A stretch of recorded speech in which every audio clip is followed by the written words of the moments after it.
Let's pick up where we left off, shall we? I was halfway up the Bahubali waterfall, hanging on the edge by my fingernails, wanting more. Desperate to see where this all leads, I journeyed upwards towards the top, towards Bahubali 2, Electric Boogaloo, also known as Bahubali, the conclusion. In the movie, we pick up where we left off as well. Katapa recounts the events that leads up to him stabbing Bahubali in the back, and all the questions that are left wide open from the beginning are answered in the conclusion, like, but not limited to, what happened to Bahubali? Why did Katapa stab him in the back like a dick? Who is the queen in relationship to this story? Who was the woman with the giant arrow in her back? I want to ask you a bunch of questions, and I want to have them answered immediately. Bahubali is to be crowned king of the realm, yet retains a sense of honor, strength, and humbleness right to his bitter end. The people in his kingdom worship him for these reasons, and this eats away at his brother, Bala. The Queen Mother demands that before Bahubali takes the crown, that he must journey beyond the walls to experience how the world lives with Katapa by his side. They go, and this is where he meets the future Mrs. Bahubali, a princess named Devasena.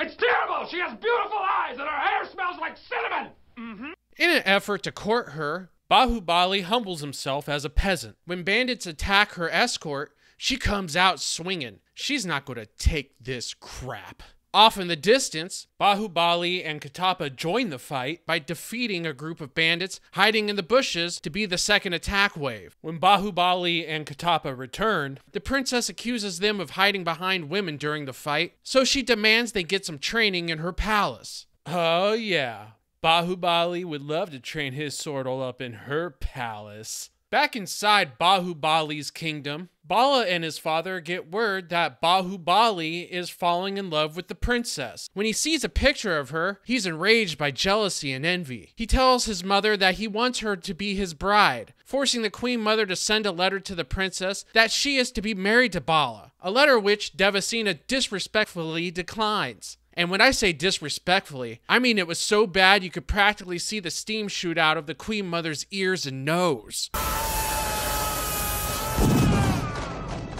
And that disrespect shakes everything but the pillars of the earth. The gall on this little bitch princess. It enrages the Queen Mother. So she sends a message to Bahubali to arrest this chick and bring her to the palace in irons. While still attempting to court Devasena, Bahubali and the rest of her palace are under attack by the bandits. Forced to defend her, he reveals his true self and his love for her, and she of him. Just as their life was about to hit the fast track of peace and harmony, Mom kills the mood with her message to her son. Bring this chick back to me in shackles. Boo! You stink! They go, and all the misunderstandings reveal themselves when they arrive in the Queen Mother's court. Here the themes of lies, betrayal, deception, and obstinance all come to a head and rule this day. The corruption of Bala is complete. His father's Machiavellian mischievousness has grabbed hold of everyone involved. This all leads up to the crossing of a Rubicon moment for Bahubali. The queen gives Bahubali a choice. Take the throne or Devasena, but he can't have both. He chooses Devasena, and the throne goes to Bala instead. The citizens don't want Bala, they want Bahubali. And it's for this reason the crown never feels like it belongs to Bala, as long as Bahubali is alive. And it is through his cripple-minded father that Bala and his mother are corrupted further and further until Bahubali is banished from the kingdom and eventually assassinated by Katapa. We learn that the old lady carrying the baby in Bahubali Part 1 was the Queen Mother herself. This was her last act of redemption by saving her grandson before he was killed by Bala. The arrow in her back was one fired by Bala himself.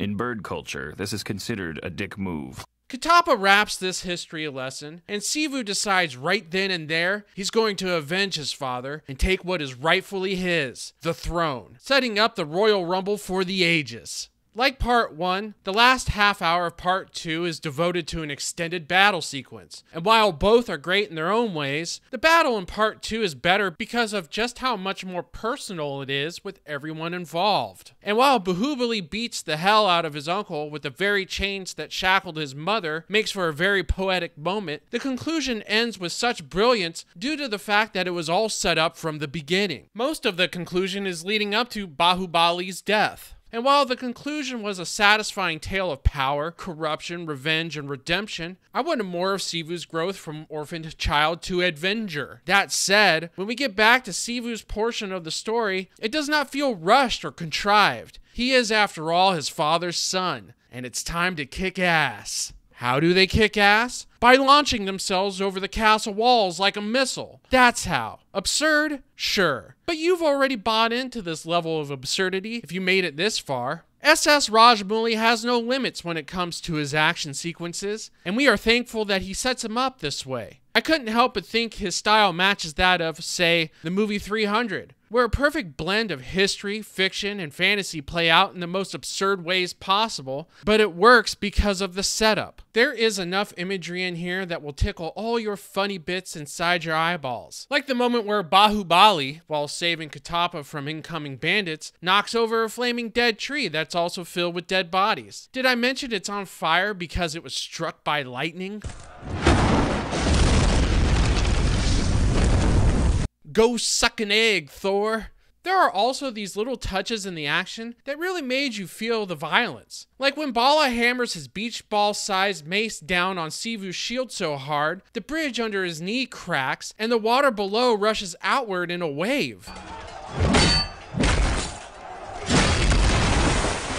But what I really like about the conclusion is the fleshing out of two characters. One being Katapa, who is fatherly, caring, and compassionate towards Bahubali throughout the film. But he's also bound by his duty and can be brutal. And like everyone else in the palace, his duty was corrupted, twisted, and used by Bala's father, leading to Bahubali's death by Katapa's sword, making his redemption all that much more sweeter in the end. The other character that was enjoyable to watch was Princess Devasena. She is strong-willed and never intimidated by wealth or power. She stands firm on every principle that has built her to be who she is today, making her character, when we are first introduced to her in the beginning, to be less crazy in hindsight and someone you find cheering for during the last battle. But all the characters inside the palace, other than Bahubali himself, are dual-natured and complex. You watch Bala struggle with what is honorable and just, only to give in to his father's thirst for power. The Queen Mother has an honor code that blinds her to the political maneuverings behind her back until she becomes corrupted without even knowing it. Everything about these complex relationships and tragedies inside Part 2 scream Shakespearean. And honestly, I haven't seen this much political maneuvering in a piece of entertainment since Game of Thrones nuked the chair. In conclusion, you can't have one without the other when it comes to Bahubali 1 and 2. And thank God for that because everything hinged on the conclusion being good, or the entire story would have collapsed, making the beginning completely worthless. Director SS Rajamouli is so good at transporting you to another world that you don't even realize you're watching a movie anymore. And I'm being very honest when I say Rajamouli's vision cannot be denied. His films have charisma, wit, charm, daring action scenes, and are epic in scale. He has a way of getting his audience to buy in early to the ridiculous nature of his action sequences and gets you involved emotionally with his characters. He took great care with interconnecting these two films to where one is foreshadowing of what's to come and one is a callback to what has happened. Bahubali is fun, richly poetic, action-packed, and it's exactly what you want, not only in a fantasy film, but in movies in general. The West isn't making these type of films anymore, and that's too bad because there is something biblically epic about Bahubali that transcends the screen. It's clear that the US has influenced Indian cinema. Maybe it's about time we allow Indian cinema to influence us. I'm outta here.